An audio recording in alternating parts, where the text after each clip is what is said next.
Hello बच्चों।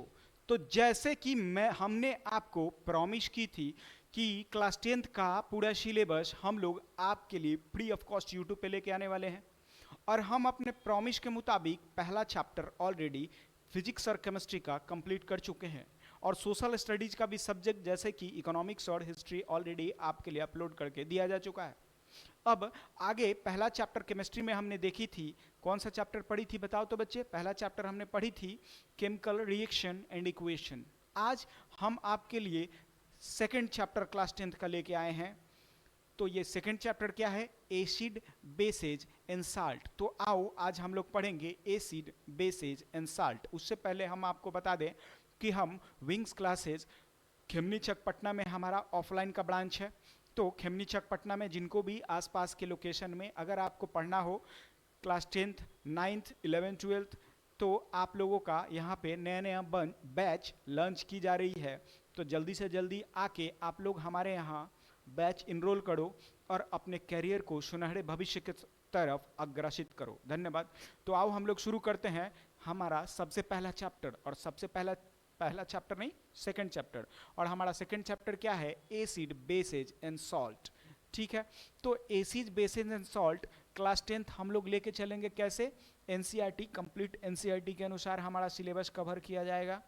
और आप देख रहे हो साथ ही साथ कि ये चैप्टर 2 है और presented by engineer Madhukar Murari है। अब चलो आगे बढ़ते हैं।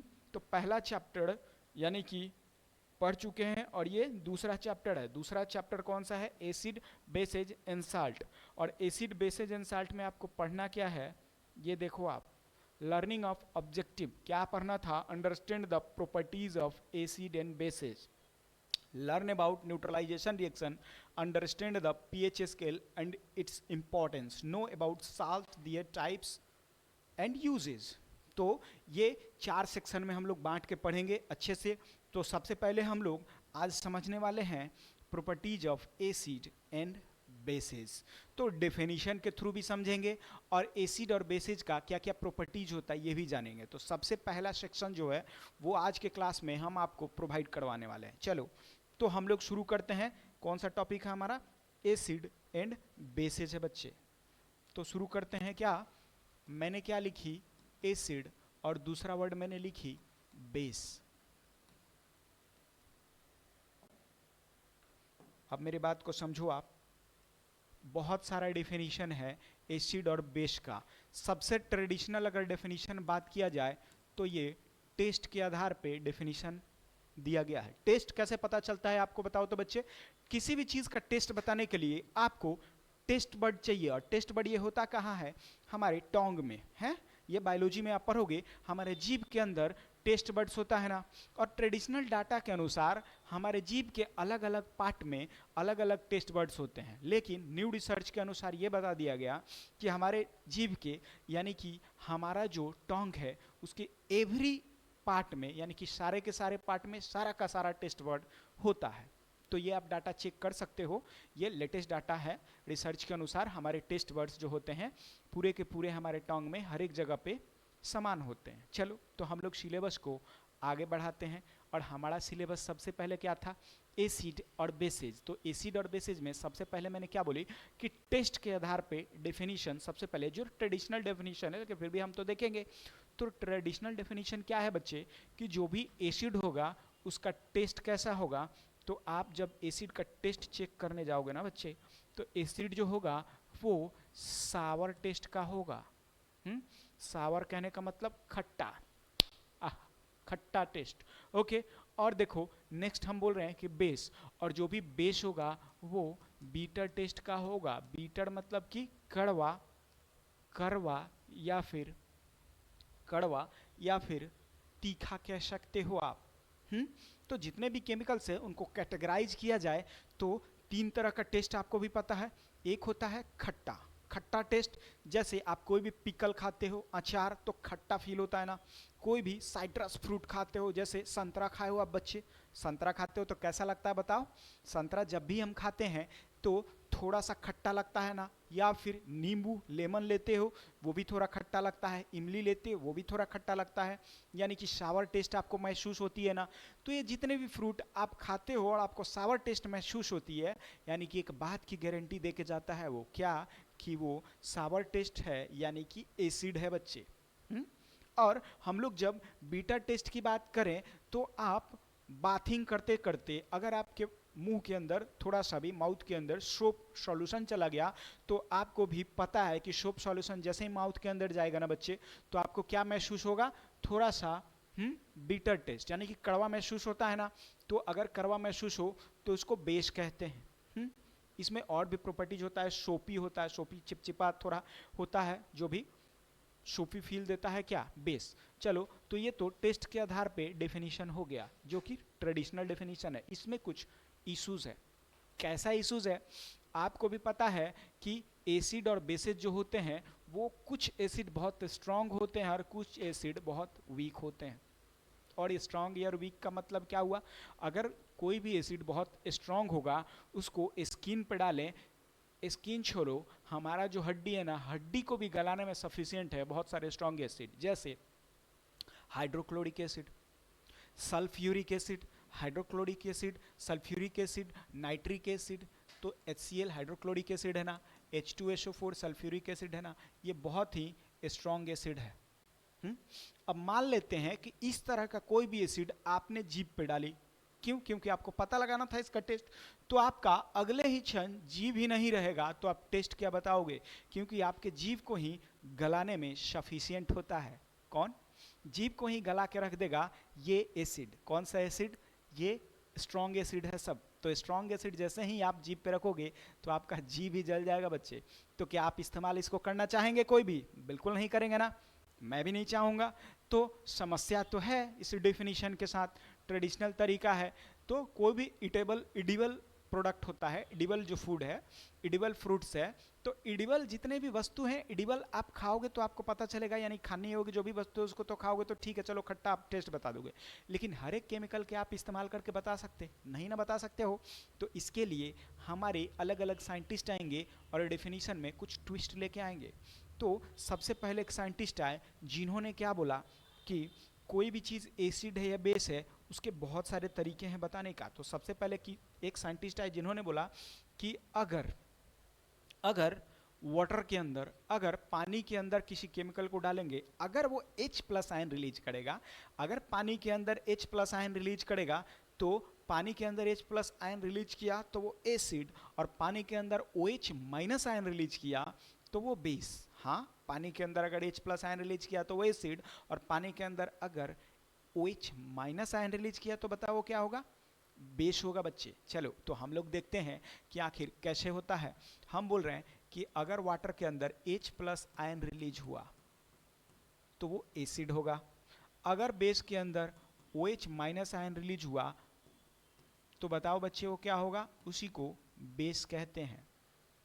समझ गए आप, अगर H+ आयन रिलीज होगा तो वो एसिड होगा, अगर OH- आयन रिलीज होगा तो वो बेस होगा। बिल्कुल सही समझ रहे हो आप। चलो, तो वेरी गुड, सारे बच्चे क्या समझ रहे हैं। चलो, तो धीरे धीरे हम लोग चीज़ों को आगे बढ़ाते हैं, और आगे बढ़ाते बढ़ाते सेकंड डेफिनेशन देखते हैं। सेकंड डेफिनेशन क्या किया गया कि बोला गया कि अगर किसी भी वाटर में डालने से सॉल्यूशन में अगर प्रोटॉन रिलीज हो, प्रोटॉन रिलीज हो तो वो एसिड कहलाएगा। अगर प्रोटॉन एक्सेप्ट किया जाए, अगर प्रोटॉन एक्सेप्ट हो तो वो बेस कहलाएगा। तो ये डेफिनेशन क्या था, अगर प्रोटॉन रिलीज हो तो एसिड, और एक्सेप्ट किया जाए तो क्या होगा, बेस कहलाएगा। अब इसमें कुछ छोटा सा समस्या है। समस्या क्या है कि आप देखो, ये वाला जो डेफिनेशन है ना, इसी का कॉपी वर्जन है, ये एकदम कॉपी है। अभी हम आपके सामने प्रूफ करके रख देते हैं कि ऊपर वाला डेफिनेशन और नीचे वाला डेफिनेशन लगभग एक ही है। प्रोटॉन का मतलब क्या होता है, आप को पहले से पता है। यहाँ पे फिर से हम आएंगे एक नया, या फिर इसी पेज पे चलो थोड़ा सा नीचे चल के देखते हैं, फिर यहाँ पे आएंगे हम। तो हम क्या बोल रहे हैं, प्रोटॉन का मतलब देखने से पहले आप लोग हाइड्रोजन के बारे में सुने हो। हाइड्रोजन सबसे पहला एलिमेंट है जो हमारे यूनिवर्स में बना। बिग बैंग थ्योरी आप जब पढ़ोगे तो आपको पता चलेगा कि एक इलेक्ट्रॉन और एक प्रोटॉन इकट्ठे तौर पे एक साथ रहने लगे तो उसी को तो प्रोटॉन क्या बोलते हैं, हाइड्रोजन बोलते हैं ना। यानी कि आपको भी पता है कि हाइड्रोजन में कोई भी न्यूट्रॉन नहीं होता। हाइड्रोजन में क्या होता है, एक एटॉमिक नंबर 1, मास नंबर भी 1, यानी कि ए जो होता है एटॉमिक नंबर 1 है, जेड क्या है, मास नंबर 1 है सॉरी, और एटॉमिक नंबर जेड क्या है, 1 है। दोनों अगर 1 है तो आपको भी पता है कि Z is equal to P is equal to E, यानी कि प्रोटॉन का संख्या और इलेक्ट्रॉन का संख्या एटॉमिक नंबर की संख्या के बराबर होता है, यानी कि एक इलेक्ट्रॉन एक प्रोटॉन तो हो गया। अब जब न्यूट्रॉन की संख्या निकालने जाओगे तो a माइनस जेड करोगे तो आपको पता चलेगा एक में से एक गया तो 0, यानी न्यूट्रॉन का संख्या तो है ही नहीं। न्यूट्रॉन तो कोई होता ही नहीं है हाइड्रोजन में, बिल्कुल नहीं। अब मैं क्या बोल रहा हूं कि यहाँ पे आपके पास जो हाइड्रोजन है इसमें एक इलेक्ट्रॉन एक प्रोटॉन था, और एक इलेक्ट्रॉन जब किसी को डोनेट कर दिया तभी तो हाइड्रोजन H प्लस हुआ। तो एक इलेक्ट्रॉन और एक प्रोटॉन में से एक इलेक्ट्रॉन किसी को दे दिया तो बचा क्या, एक प्रोटॉन, यानी कि H प्लस ही, H प्लस कुछ है वह नहीं, यही प्रोटॉन है मेरे लाल। H प्लस ही प्रोटॉन है और कुछ नहीं। तो डेफिनेशन तो सेम ही हुआ। पहले क्या बोला गया था कि जहां से भी क्या रिलीज हो, बताओ, जहां से भी H प्लस आयन रिलीज हो उसको एसिड कहते हैं। अब क्या बोला गया, जहां से प्रोटॉन रिलीज हो इसे एसिड कहते हैं। अभी मैंने प्रूफ किया कि H प्लस आयन हो या प्रोटॉन हो, बात तो एक ही हुआ ना। इसी चीज को देखो यहाँ पे फिर से डेफिनेशन में वही सेम ही चीज लिखा हुआ है ना। यहाँ पे H प्लस आयन रिलीज हो, यहाँ प्रोटॉन रिलीज हो, बात तो एक ही हुआ, चोरी किया गया है। ठीक है, तो चलो अब थोड़ा सा और आगे बढ़ते हैं। ये तो 3 डेफिनेशन ऑलरेडी आप देख चुके हो, चौथा डेफिनेशन भी हम लोग देख लें। ये सब डेफिनेशन ही लिख रहे हैं आपके लिए बच्चे। चलो तो हमारा चौथा डेफिनेशन क्या है ये थोड़ा सा हम देखते हैं बच्चे। ठीक है, चौथा डेफिनेशन देखने के लिए सबसे पहले हम आपको बता दें कि एक वर्ड होता है जिसको बोलते हैं नेचुरल इंडिकेटर। अब ये नेचुरल इंडिकेटर होता क्या है, समझना मेरे बात को। नेचुरल इंडिकेटर कुछ ऐसा इंडिकेटर्स है, कहने का मतलब बहुत सारे नेचर में पाए जाने वाले ऐसे ऐसे वस्तु, या फूड आइटम्स भी हो सकता है, या कुछ भी ऐसा वस्तु जो एसिड और बेसिस के डालने से अपना रंग बदलकर, अपना कलर बदलकर, या अपना स्मेल बताकर, या स्मेल के थ्रू आपको ये फील करा दे कि ये एसिड है या बेस है। इसी को तो इंडिकेटर कहते हैं ना, जो इंडिकेट करे। ठीक है, तो इंडिकेटर के आधार पे हम लोग फिर से देखेंगे कि ये एसिड किसको और बेस किसको कहेंगे। चलो तो सबसे पहले हम लोग इंडिकेटर के बारे में देखते हैं। और इंडिकेटर में मैं आपको बता दूं कि सबसे पहला नंबर पे एक इंडिकेटर आता है जिसको बोलते हैं बच्चे, क्या बोलते हैं बताओ, लिटमस पेपर। Litmus paper. उससे पहले मैं आपको बता दूं कि ये लिटमस पेपर आखिर है क्या। लिटमस पेपर क्या है, लाइकेन का नाम सुने हो आप, बायोलॉजी में पढ़ोगे लाइकेन के बारे में। तो लाइकेन को लेके और एक पेज पे रगड़ दो, हो गया लिटमस पेपर बन गया। इतना आसान सा काम है, छोटा सा तो काम है, लाइकेन को लेके एक पेज पे रगड़ दो, हो गया आपका लिटमस पेपर, है ना।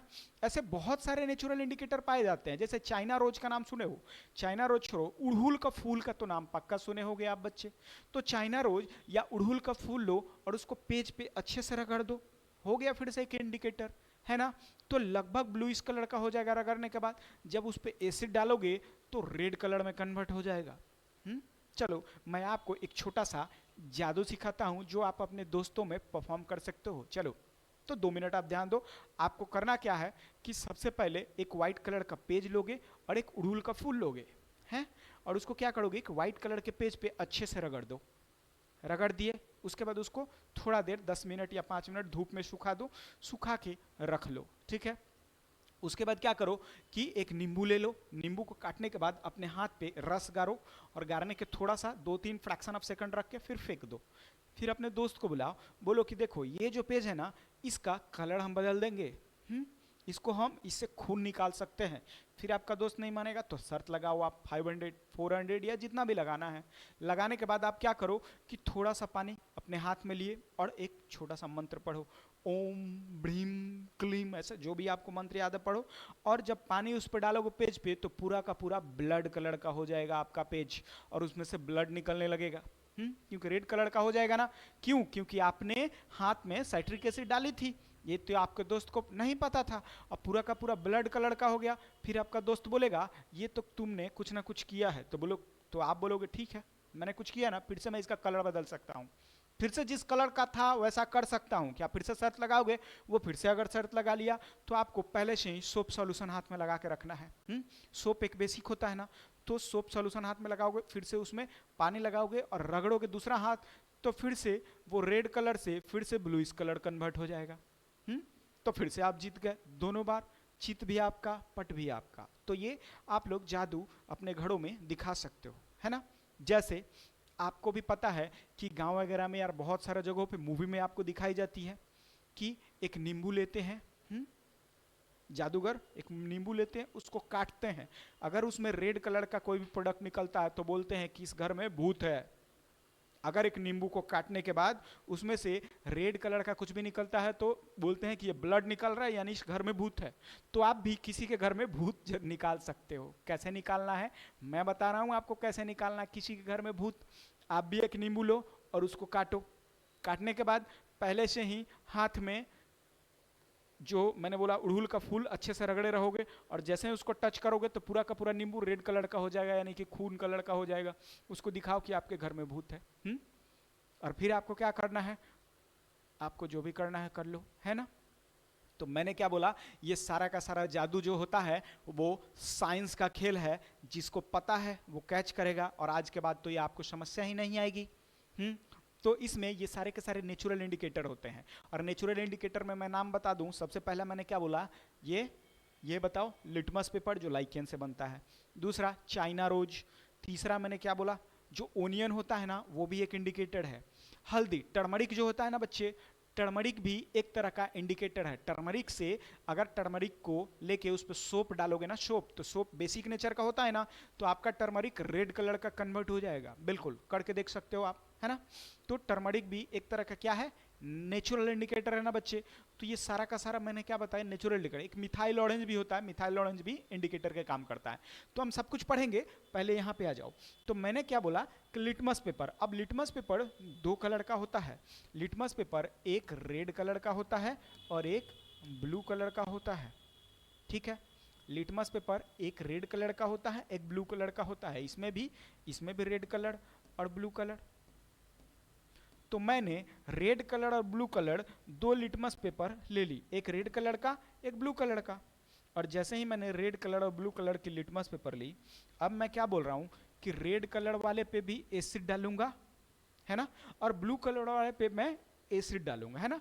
एसिड की जगह पे आप नींबू ले सकते हो। लिटमस पेपर मैं दिखा दूंगा आपको, ठीक है, एक्सपेरिमेंट करके। एक्सपेरिमेंट वैसे डाला हुआ है हमारे चैनल पे, एक्सपेरिमेंट करके क्लियर सा हम आपको फोटो में डाल देंगे, आप एक्सपेरिमेंट देख लेना। हम लोग क्लास में भी एक्सपेरिमेंट करवाते हैं।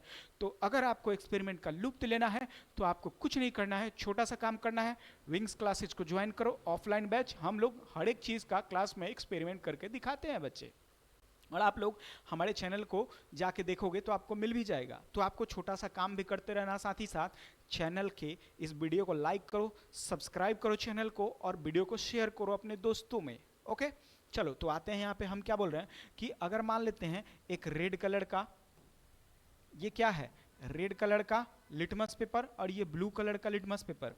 मैंने क्या किया कि दोनों में एसिड डाली। तो जब रेड कलर के लिटमस पेपर पे मैंने एसिड डाली तो इसमें नो चेंज होगा, कोई चेंज नहीं होगा, यानी कि रेड कलर के लिटमस पेपर पे एसिड डालने से रेड कलर ही रह जाएगा, कोई बदलाव ही नहीं होगा। लेकिन मैंने अगर ब्लू कलर पे एसिड डाली, अगर मैंने ब्लू कलर पे एसिड डाली तो ब्लू कलर वाला क्या हो जाएगा, ये रेड कलर में कन्वर्ट हो जाएगा, यानी कि ब्लू लिटमस जो होगा वो रेड लिटमस पेपर में कन्वर्ट हो जाएगा। बच्चे समझ गए आप। चलो, तो ये तो एसिड की बात कर रहे थे, दूसरा हम बेसेज की बात करते हैं। बेसेज को भी रेड कलर वाला में भी एक बेस डालेंगे। मैंने क्या बताया था कि यहाँ पे आपको नींबू का यानी लेमन का इस्तेमाल कर सकते हो जिसमें साइट्रिक एसिड होता है। अब यहाँ पे मैंने बोला कि सोप का इस्तेमाल करो। सोप में KOH या सोडियम हाइड्रोक्साइड या पोटेशियम हाइड्रोक्साइड की मात्रा होती है ना, और सोडियम हाइड्रोक्साइड और पोटेशियम हाइड्रोक्साइड दोनों का दोनों क्या है, एक तरह का बेस है मेरे लाल। क्यों? क्योंकि OH माइनस रिलीज होगा, आपको भी पता है। तो देखो जब रेड कलर में आप सोप सॉल्यूशन डालोगे यानी बेस डालोगे तो ये ब्लू कलर में कन्वर्ट हो जाएगा। लेकिन ब्लू कलर में अगर बेस डालोगे तो नो चेंज, कोई बदलाव नहीं होगा। तो चलो यहां तक हम लोग परफेक्ट अगर डेफिनेशन की बात करें तो ये सारा का सारा एसिड बेस का डेफिनेशन ही माना जाएगा। चलो इसको हम पेज पे लाते हैं। जिनको भी लिखना है वीडियो को थोड़ा देर के लिए पॉज करोगे और इस बात को लिख सकते हो, है ना।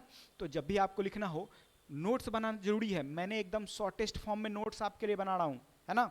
ये चीज़ बहुत ज़्यादा स्टेटमेंट लिखवा के आपका कॉपी भरवाने से कोई फायदा नहीं है, क्योंकि आपके लिए ऑलरेडी NCERT ने सारा नोट्स लिख के दिया है।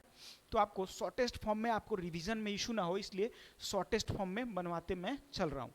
चलो तो मैंने एक बार रील्स मोड में इसको डिवाइड करते हैं। रील्स मोड में एसिड को और बेस को डिवाइड करते हैं। तो रील्स मोड में देखेंगे मैंने क्या बोला कि अगर टेस्ट के आधार पर देखेंगे तो एसिड, कौन सा टेस्ट होता है एसिड का टेस्ट, बताओ जल्दी से बताओ बच्चे। बिल्कुल सावर टेस्ट होता है। और बेस कौन सा टेस्ट होता है, बिटर टेस्ट होता है। वही अगर देखा जाए कि इसमें से आयंस रिलीज होता है, जब पानी में डालेंगे किसी एसिड को तो H+ आयन रिलीज होगा, और बेस को डालेंगे तो OH- आयन रिलीज होगा।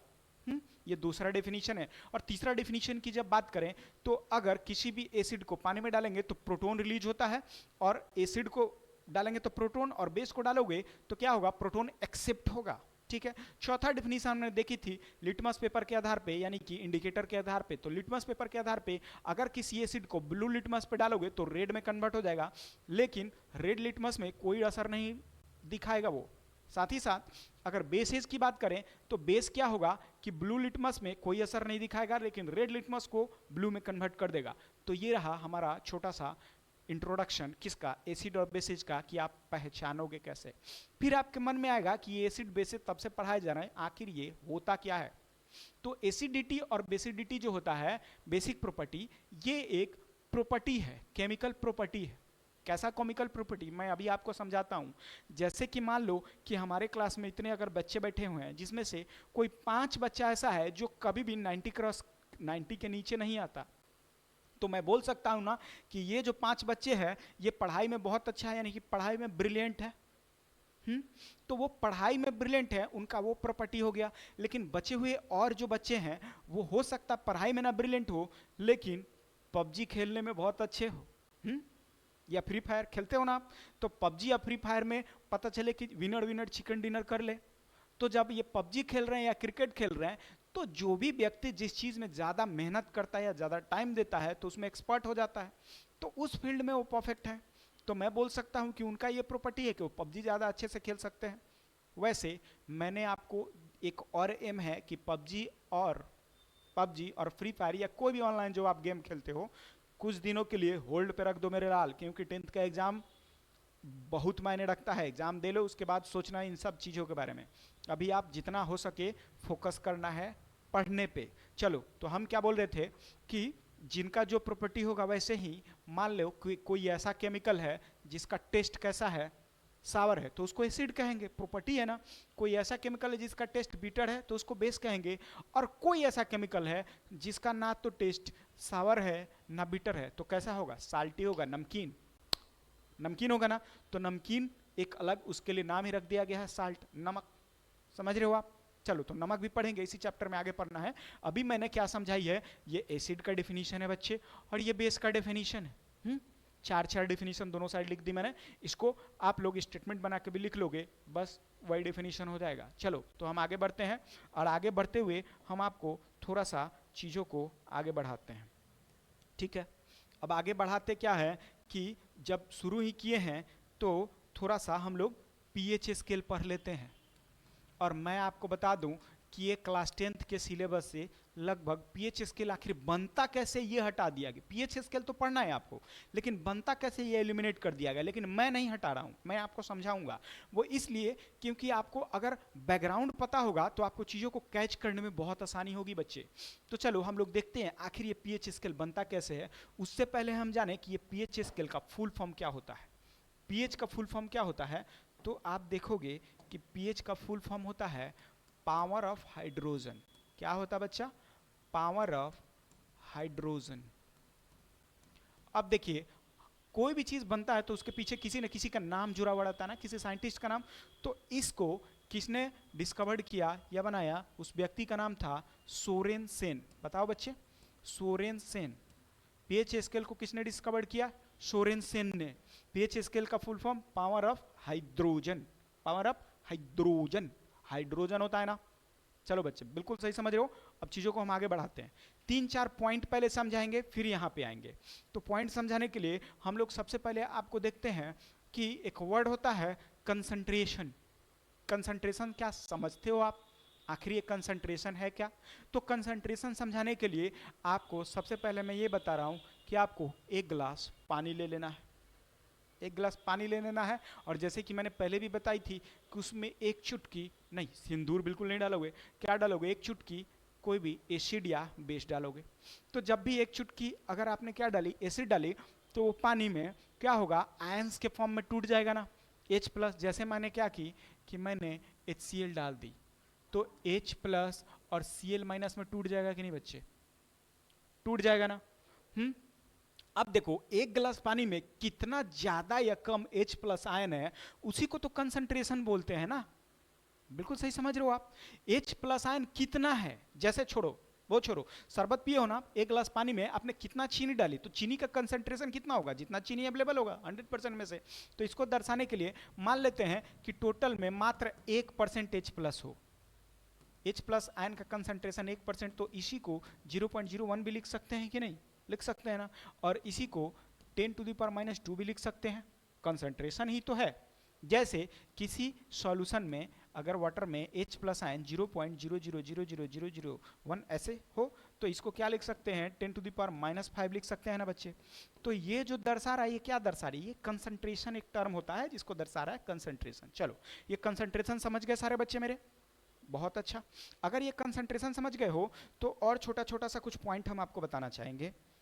देखो नेक्स्ट एक वर्ड हम छोटा सा बताते हैं जो आपको पढ़ना तो नहीं है, क्लास 11th में जाकर पढ़ोगे, जिसका नाम है लॉग। ये एक मैथमेटिकल टर्म है मेरे लाल। लॉगरिदम वैसे फुल फॉर्म होता है, लेकिन थोड़ा सा समझो ये लॉग आखिर काम कैसे करता है। तो देखना लॉग जो होता है, ऐसे अगर लॉग लिखा हो तो कुछ भी इसके बेस में यहाँ पे लिखा हो रहता है। मान लेते हैं बेस में x है और मल्टीपल में x² है। बेस में x मल्टीपल में x², ठीक है। तो जो भी पावर में रहता है वो मल्टीपल में आ जाता है। तो पावर में है x का स्क्वायर यानी 2, तो 2 आ जाएगा, इसका फॉर्मूला आ जाएगा 2 log x और बेस में भी x। और मैं एक और आपको कंडीशन बता दूं कि जब भी बेस वाला वैल्यू और मल्टीपल वाला वैल्यू समान हो तो इस टोटल का वैल्यू 1 के बराबर हो जाएगा। जब भी बेस वाला वैल्यू और मल्टीपल वाला वैल्यू समान हो तो टोटल का वैल्यू 1 के बराबर हो जाएगा, यानी इसका वैल्यू 2 × 1 2 हो जाएगा ना, तो इसका वैल्यू 2 आया, ठीक है। ऐसे ही मान लेते हैं कि यहाँ पे लिखा हुआ है log 10, बेस में भी 10 और यहाँ पे 3, ठीक है। तो इसको जब आगे बढ़ाओगे तो 3 मल्टीपल में आ जाएगा, तो log 10 और बेस 10। चलो तो दोनों का वैल्यू समान है, इसके बारे में बात करेंगे, लेकिन एक छोटा सा बात बता रहे हैं आपको। जिस भी लॉग के बेस में 10 हो उसको नेचुरल लॉग कहते हैं। जिस भी लॉग के बेस में 10 हो उसको क्या बोलते हैं बच्चे? Natural log. और मैं आपको बता दूं कि जिस भी लॉग के बेस में कुछ भी ना लिखा हुआ हो उसको अपने आप उसमें समझना है कि 10 लिखा हुआ है, यानी वो नेचुरल लॉग है। कुछ भी नहीं लिखा हुआ हो तो आपको बेस में 10 मान के चलना है, यानी कि नेचुरल लॉग है, ठीक है। तो यहाँ पे 3 × फिर से दोनों का सेम है तो 1 हो जाएगा ना, तो इसका वैल्यू 3 हो जाएगा, ठीक है। चलो थोड़ा सा और आगे बढ़ते हैं हम, एक और 2 क्वेश्चन देख लेते हैं इसमें लॉग वाला कैसे बनाओगे। तो लॉग वाला एक मान लेते हैं क्वेश्चन है log 10⁻⁻4 ऐसे सिर्फ लिखा हुआ हो। तो मैंने क्या बोला, बेस में कुछ भी नहीं है तो 10 मान लोगे, नेचुरल लॉग है, ठीक है।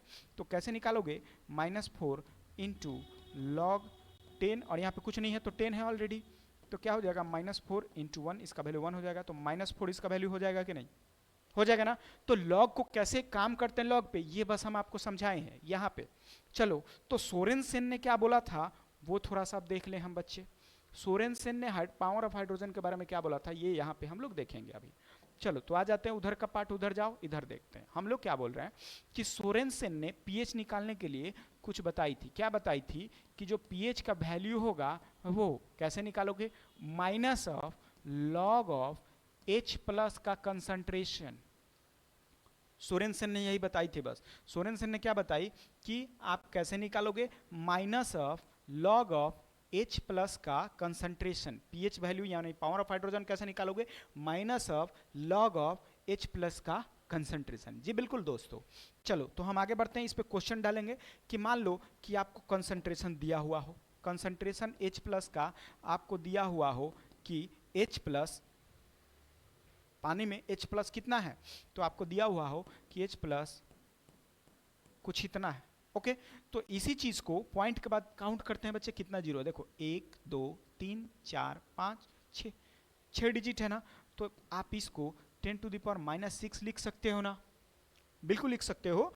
तो H प्लस का कंसंट्रेशन ऑलरेडी इतना है, अब फार्मूला में इधर पुट करो, तो पीएच वैल्यू इसका कितना हो जाएगा, पीएच वैल्यू आप निकालने के लिए माइनस ऑफ लॉग ऑफ, आप देखो H प्लस का कंसंट्रेशन लिख देना है, और H प्लस का वैल्यू ही तो 10⁻⁻6 है ना मेरे लाल। चलो, तो इसका वैल्यू पुट करो, आप पुट कर लो। तो जब पुट करोगे तो pH इज इक्वल टू हो जाएगा माइनस ऑफ लॉग ऑफ 10⁻⁻6, और ये जो पावर वाला हुआ है वही आके इधर मल्टीप्लाई होता था, तो यहाँ कुछ नहीं है, तो माइनस में 1 है, इंटू ये माइनस में 6 लॉग 10 यहाँ आ गया, और बेस में तो नेचुरल लॉग है तो पहले से ही 10 होगा, तो इसका वैल्यू 1 हो गया, तो -1 इंटू -6। कौन सा बच्चा बताएगा, कमेंट करके बताओ तो कि -1 इंटू -6 कितना होता है। सभी को कमेंट करना है, मैं बाद में कमेंट चेक करता हूँ, पता है ना आपको। तो सभी बच्चों को जब भी आप वीडियो देख रहे हो कमेंट करके पक्का बताओगे कि -1 और -6 का मल्टीपल कितना होता है। अभी मैं बताऊंगा, लेकिन मेरे बताने से पहले वीडियो को रोको, जाके कमेंट करके फिर आओ देखने। तो -1 और -6 आपको भी पता है कि माइनस माइनस प्लस हो जाता है, तो इसका वैल्यू 6 हो जाएगा, यानी कि पीएच वैल्यू कितना आ गया बच्चे बताओ, पीएच वैल्यू 6 के बराबर आ गया कि नहीं, समझ रहे हो आप। तो ये H प्लस का कंसंट्रेशन दिया हो तो ऐसे निकालोगे आप। अगर मान लेते हैं कि आपको क्वेश्चन में OH माइनस कंसंट्रेशन दे दे और पीएच वैल्यू पूछ दे, तो उसके लिए एक नोट में पॉइंट आपको लिखना है। क्या लिखना है, हर एक चीज रोक रोक के सारा नोट्स बनाओगे सभी बच्चे, कि H प्लस अगर मान लो पानी में इलेक्ट्रोलाइसिस प्रोसेस से दोहराएंगे तो H प्लस और OH माइनस में टूट जाता है ना, तो H plus into OH minus का कंसंट्रेशन इज इक्वल टू 10⁻⁻14 होता है। ये जो है नोट में आप लिख लोगे। अब इससे क्वेश्चन बनेगा, अगर मान लो आपको क्वेश्चन दे दिया गया कि OH माइनस का कंसंट्रेशन जो है वो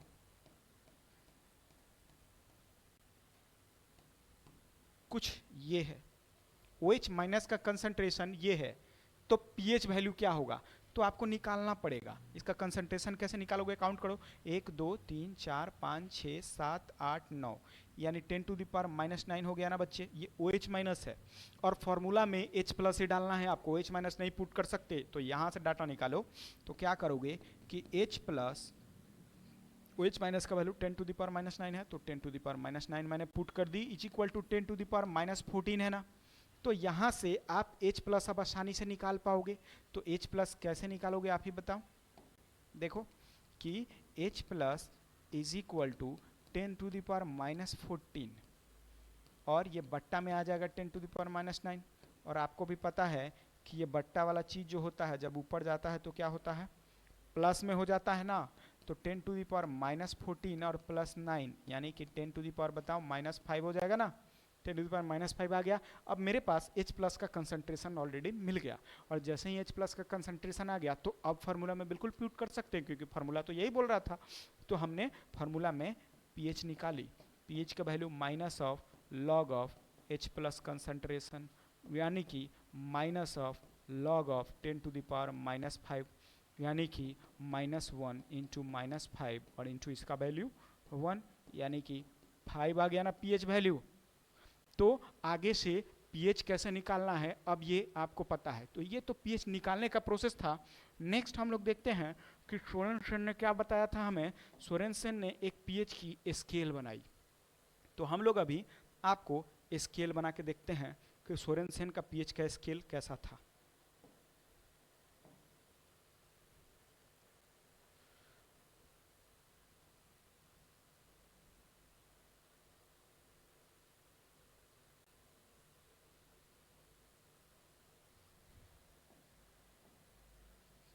चलो तो हम क्या बोल रहे हैं, सोरेनसन ने स्केल बनाई, कैसे बनाई वो अभी हम लोग देखेंगे।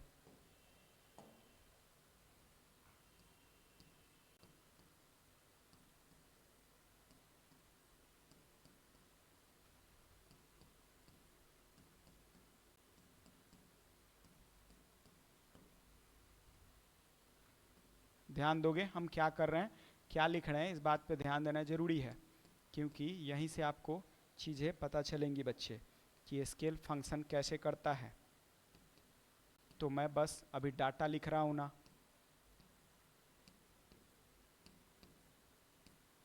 चलो तो ये हमारा स्केल है जिसको मैंने बिल्कुल नहीं बनाई है, इसको सोरेनसन नाम के जो साइंटिस्ट थे उन्होंने बनाई, और उन्होंने क्या बोला इसके बारे में ये भी अभी हम लोग देखेंगे। चलो तो ये है हमारा पीएच स्केल, और पीएच स्केल पे यहाँ पे देखो 7 लिखा हुआ है ना।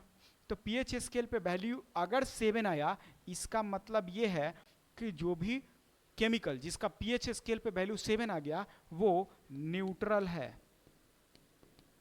न्यूट्रल है का मतलब ना तो उसमें एसिडिक प्रॉपर्टी है ना ही कोई भी बेसिक प्रॉपर्टी है।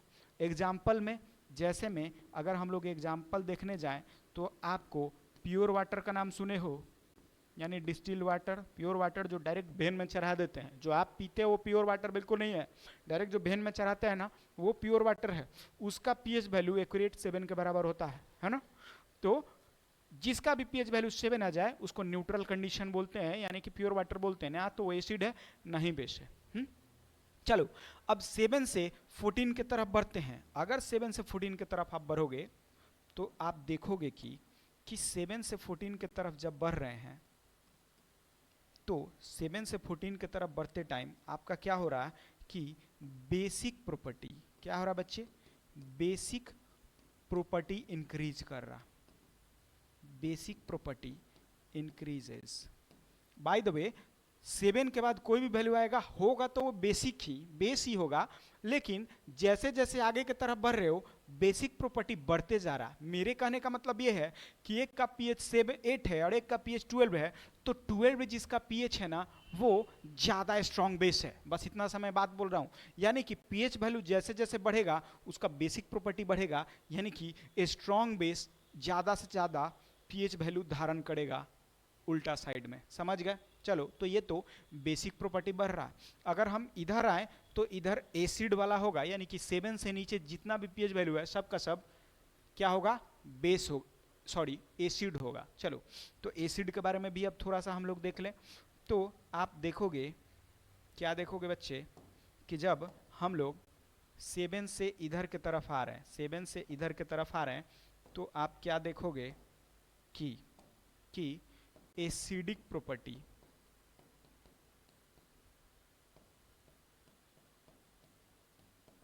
Acidic property increases. कहने का मतलब कि 7 से ऐसे जैसे जैसे आ रहे हैं हमारा एसिडिक प्रॉपर्टी बढ़ते जाएगा। एसिडिक प्रॉपर्टी कैसे बढ़ते जाएगा बच्चे, कहने का मतलब देखो अगर किसी भी केमिकल का पीएच वैल्यू 6 आ गया, दूसरे का 2 आ गया, तो 2 वाला बहुत ज्यादा स्ट्रॉन्ग एसिड होगा बनिस्पत की 6 वाले से।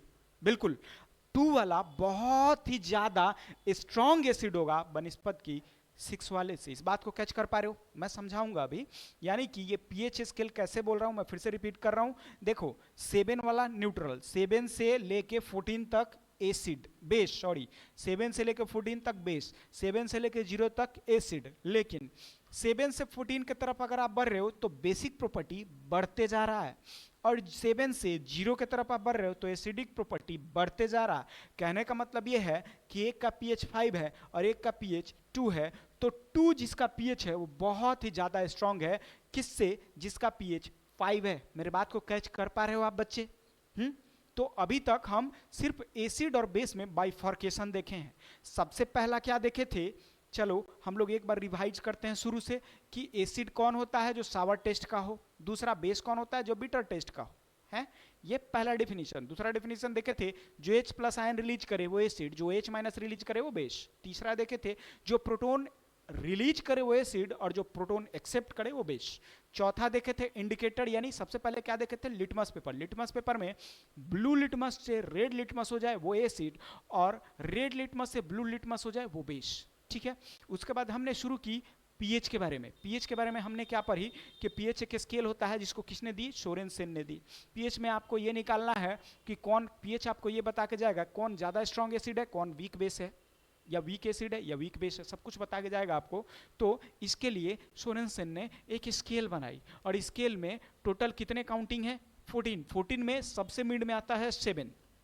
तो आप कभी भी कंफ्यूज होना नहीं कि 0 का मतलब न्यूट्रल होगा, बिल्कुल नहीं। 7 एकदम मिड में है ना, तो जिसका भी पीएच 7 होगा वो न्यूट्रल होगा, यानी कि ना उसमें एसिडिक प्रॉपर्टी पाया जाएगा ना बेसिक प्रॉपर्टी पाया जाएगा। 7 से जब 14 की तरफ बढ़ रहे हैं तो बेसिक प्रॉपर्टी बढ़ रहा है, और 7 से जब 0 की तरफ बढ़ रहे हैं तो एसिडिक प्रॉपर्टी बढ़ रहा है। चलो, तो इतना हम लोग पढ़ चुके हैं। तो ये हमारा एसिड और बेस का थोड़ा सा बस इंट्रोडक्शन मात्र था। तो एसिड और बेस का थोड़ा सा चीज़ें हम लोग समझे हैं। अब नेक्स्ट क्लास में हम लोग इसके वीडियो को पूरा अच्छे से डिटेल में लेके आएंगे कि किस चीज़ में कितना ज़्यादा एसिड पाया जाता है, यानी कि अलग अलग वस्तुओं में। आप देखोगे कि लेमन में कौन सा एसिड पाया जाता है, वो सेव में, सेव यानी कि एप्पल में कौन सा एसिड पाया जाता है, इमली में कौन सा एसिड पाया जाता है, और ऐसे बहुत सारे एंट जो होते हैं, एंट जो आपको डसते हैं, उनके स्ट्रिंग में कौन सा एसिड पाया जाता है। ऐसे बहुत सारे क्वेश्चन का जवाब हम लोग देंगे नेक्स्ट क्लास में, जो कि होगा टू बी कंटिन्यूड। हम लोग बहुत जल्दी आपके सारे सवालों के जवाब लेके आएंगे, जिसमें बहुत सारे सवाल रैप हुआ है, जैसे कि बहुत ज़्यादा खाना खाने से आपके पेट में जलन क्यों होता है, जैसे कि आप स्वीट कोई भी मीठा वाला वस्तु खाते हो तो आपका दांत सड़ता क्यों है। हर एक बात का जवाब, टूथ डीके हो या स्टोमक में जलन क्यों फील होता, हर एक बात का जवाब हमारे पास है और हम लोग आपको देंगे नेक्स्ट क्लास में। तो ऐसे ही इंफॉर्मेटिव और जानकारी के लिए आपको एसिड बेस एंड चैप्टर को पूरा पढ़ना होगा। पढ़ने के लिए आपको हमारे चैनल को लाइक सब्सक्राइब करना है और शेयर करना है। तो मिलते हैं नेक्स्ट वीडियो के साथ। मैं मधुकर मुरारी, आपको सभी को बहुत बहुत धन्यवाद। तो मिलते हैं नेक्स्ट वीडियो में। जय बिहार, जय भारत, जय श्री कृष्णा।